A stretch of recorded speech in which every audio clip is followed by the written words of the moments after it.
Господи, повикав кон Тебе, послушай ме, послушай ме, Господи. Господи, повикав кон Тебе, послушай ме, чуj го гласот на моленјето мое. Кога повикувам кон Тебе, послушај ме, Господи. Нека се исправи молитвата моја, како земја пред Тебе, а воздигањето на рацете мои, како жртва вечерна. Послушај ме, Господи.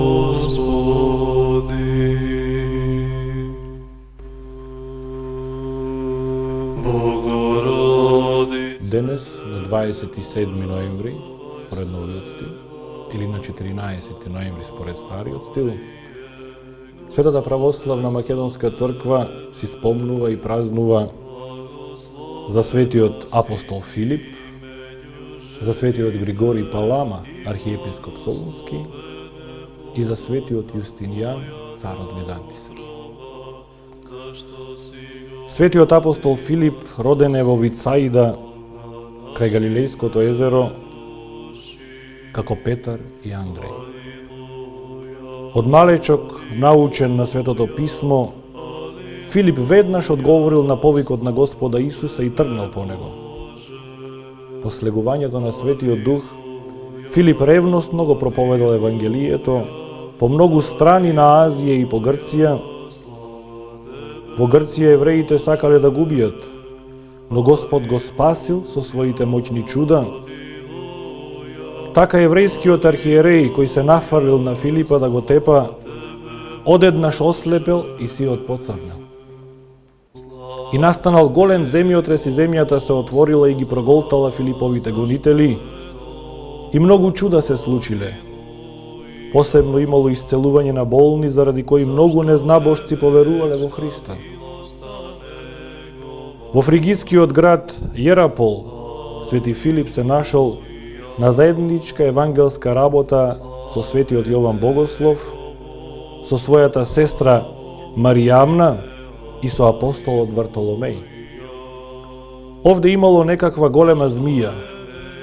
Неа незнабожците грижливо ја хранеле и се поклонувале како на Бог, како на Божество. Божите апостоли со молитва, како со копје ја умртвиле таа змија. Со тоа го привлекле гневот на помрачените луѓе. Разлутените незнабожци го фатиле Филипа и го распнале на дрво наопаку, потоа го распнале и Вартоломеја. Тогаш земјата се отворила и ги проголтала судијата и многу други со него. Во голем страф останатите луѓе потрчале да ги симнат распнатите апостоли, но успеале само Вартоломеја да го симнат жив, а Филип веќе починал.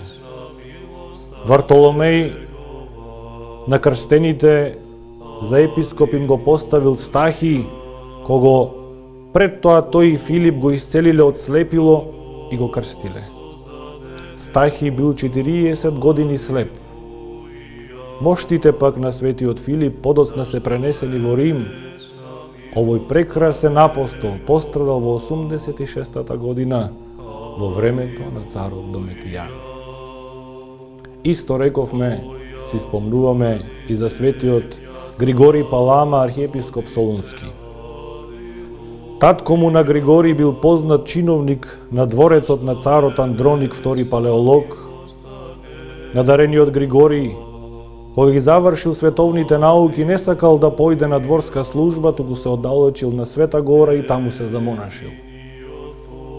Се подвизувал во Ватопед и во Лавра, водел борба со еретикот Варлам и најпосле го победил. За митрополит Солунски бил посветен во 1347 година. Бил прославен и како подвижник, како богослов, како јерар и како чудотворец. Наизменично му се јавувале Пресвета Богородица, светиот Јован Богослов, светиот Димитри, светиот Антони Велики, светиот Јован Златоуст, ангелите Божи. Управувал со Солунската црква 13 години, од кои една година поминал во робство кај сарацените во Азија. Мирно се упокоил во 1360 година и се преселил во Царството Христово. Моштите му почиваат во Солун, каде што се наоѓа и прекрасната црква посветена со неговото име. Исто денес испомнуваме за светиот Јустинијан, византискиот цар, по потекло словен, велат од околината на Скопје. Словенското име му било Управда. На престолот го наследил својот стрико Јустин, а големината на овој цар неразделно е поврзана со неговото длабоко православно верување. Верувал и живеел според верата, во чесниот пост не јадел леп ниту пиел вино, но се хранел со зелје и пиел вода, и тоа само преку денот. Завојувал против дунавските варвари само затоа што овие ги кастрирале заробениците. Тоа го покажува неговото возвишено чувство на човеколюбие. Среќен и успешен во војните и во работите, изградил голем број прекрасни храмови, од кои од најубавите е Света Софија во Цариград. Ги собрал и ги издал римските закони, самиот тој создавал многу строги закони против неморалот и расипништвото. Ја составил црковната песна Единороден Сине и Слове Божи, која почнала да се пее на литургијата од 536 година. Го свикал Петтиот Вселенски собор во 553 година. Мирно завршил царот на 14 ноември 565 година, во 80-та година од својот живот и се преселил во царството на Царот Небесен.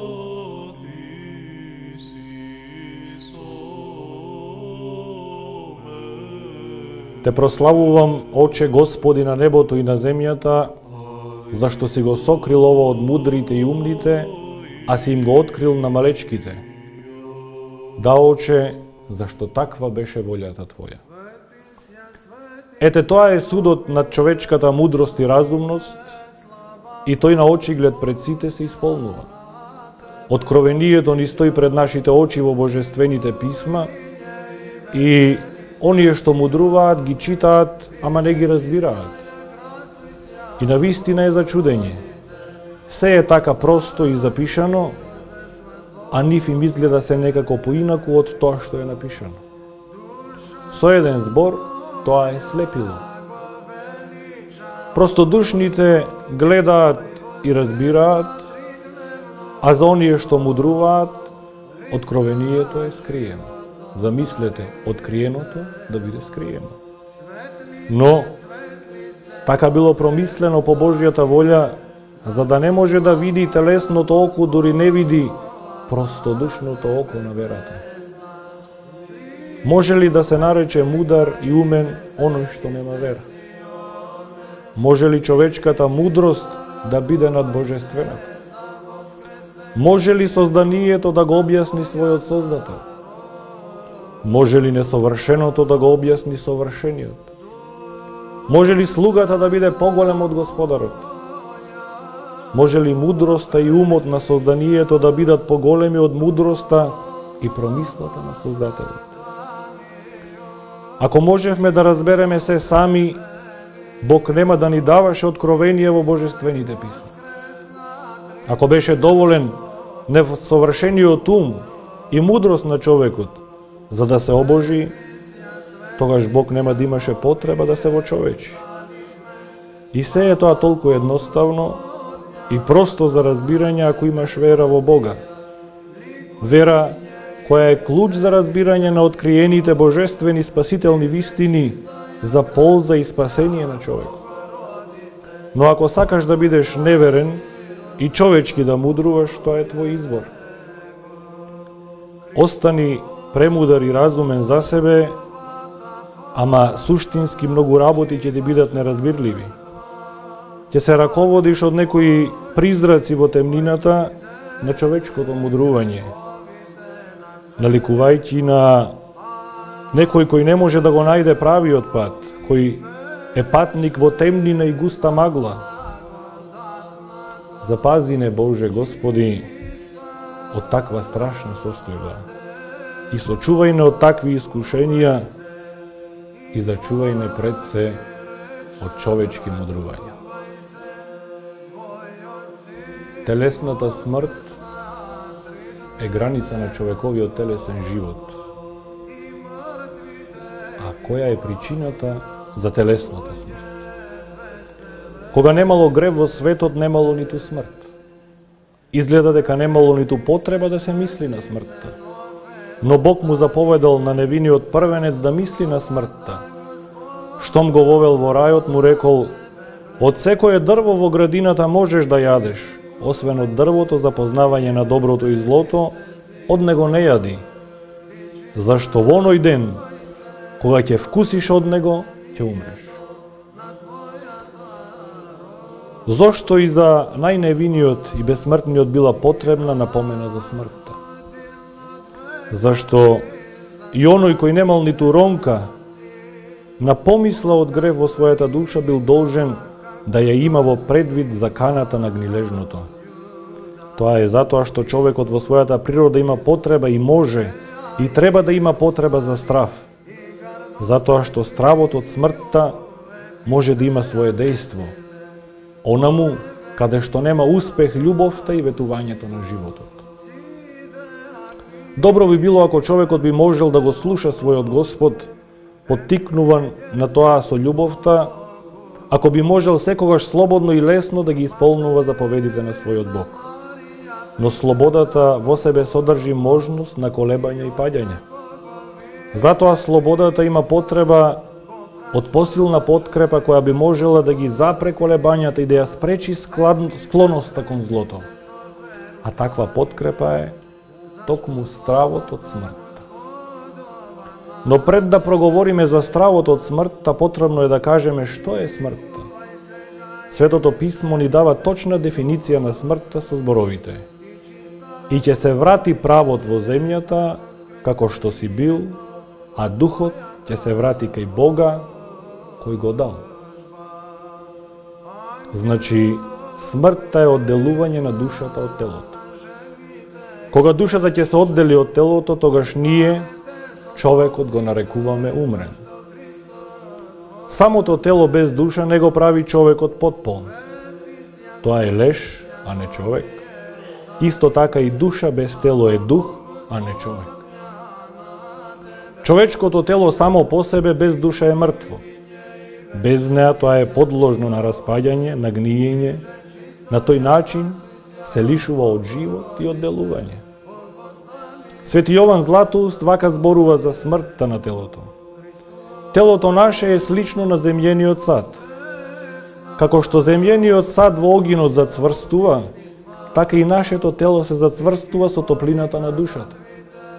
Како што земјениот сад, кога ќе падне, се крши на ситни делчиња, така и нашето тело, срушено од смртта, турнато, се крши на ситни делчиња, коските одвоено, како тврди делови, а и меките исто. Времето од одделувањето на душата од телото па до второто Христово доаѓање на земјата во Светото Писмо се нарекува сенка смртта. Постапувањето во смртната сенка, телото човеково ќе престојува во земјата до трубите архангелски и е слично на зрно фрлено во земја, заради очекување на идни плодови, Семето или зрното, ако изгние, ако умре, ќе донесе многу плод.